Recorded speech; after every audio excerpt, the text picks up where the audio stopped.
Hey, how's it going? I'm Pete Alonso with the New York Mets, and if you're watching this, you just lost to the San Diego Padres. Oh my gosh, Pete Alonso with some fighting words right there. I love it. Usually they end up eating their words when they do something like that, but in this game, not so much. You're going to see what happens in the end here. By the way, if you were checking this out, my name's Kyle Stanley. This is the Setup Man. If you're new to the channel, usually I'm doing Cubs breakdowns, Cubs news, Cubs rumors, but this one was too good not to touch because we have 5 different storylines within this game that I want to break down every single one of them, including the pinnacle, which is going to involve Mr. Pete Alonso, who you just saw right there. So first of all, let's get into this. You've been seeing some highlights from Jose Quintana, former Cub, by the way.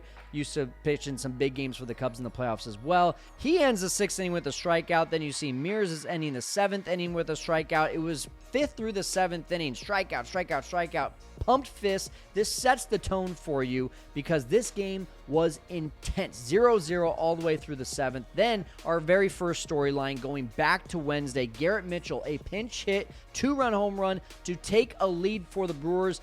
Mitchell only had 8 home runs all season long. Then on Thursday night, you got Jake Bauers, another pinch hitter.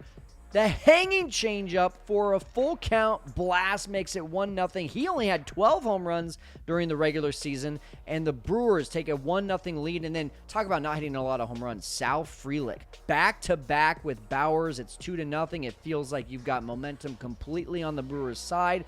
And then we get to our second storyline here, which was Freddie Peralta indirectly asking his coach after a very tough loss on Tuesday, why was I pulled? I don't understand the reason that I was took out of the game, but there's nothing I can do about it. Well, I think he got his answer because he ends up getting pulled so that he can pitch in the biggest game of his life. Relief appearance in the 8th inning, pumping 97, goes 1-2-3. I thought he was going back out there for the 9th inning, but it's Devin Williams. The Mets have their rally caps on for one of the best closers in the game, and Williams doing a little bit of a prayer before the...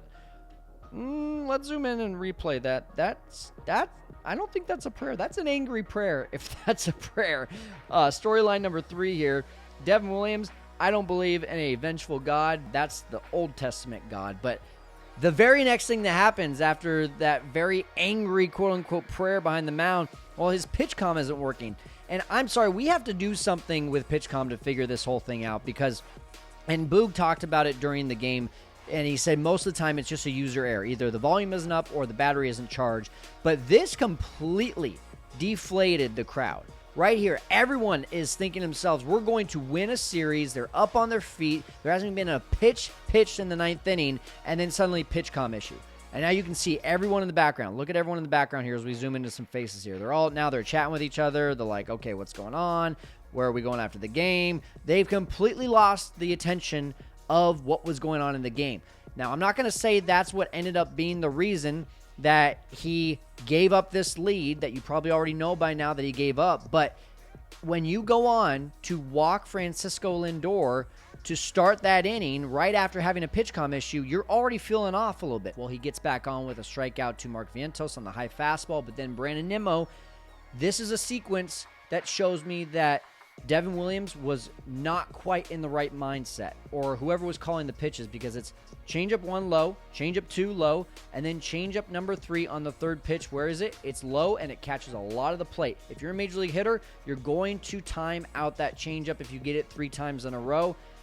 That was a bad pitch sequence. It just wasn't good, and especially that 3rd one, catching way too much of the plate. And then on to storyline number 4. It might look familiar for you. Hey, how's it going? I'm Pete Alonso with the New York Mets, and if you're watching this, you just lost to the San Diego Padres.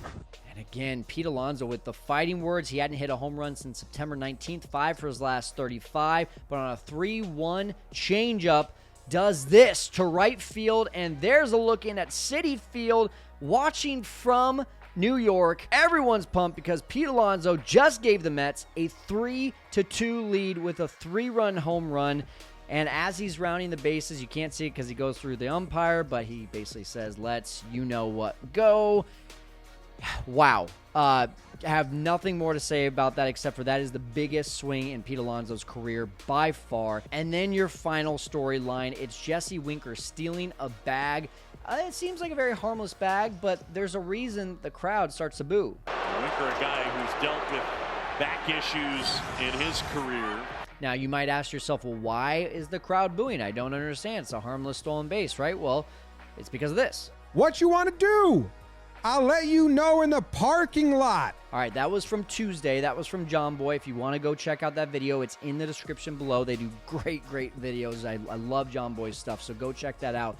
But that's exactly why Jesse Winker, who's making no friends, had a ton of boos here at the Milwaukee Stadium. And I love it because the very next action pitch is Starling Marte hitting a single into right field. Jesse Winker scores, and everyone who is a Brewers fan is furious that Jesse Winker just scored what really was the dagger for the Brewers on this night, because as a now starting pitcher, Peterson comes in to get the save in the 9th inning. Slick little play here by Lindor and a double play to end the game. The Brewers are heading home, and the Mets are going on to play the Phillies starting October 5th in the NLDS. This was awesome. Let me know what you thought about it in the comments.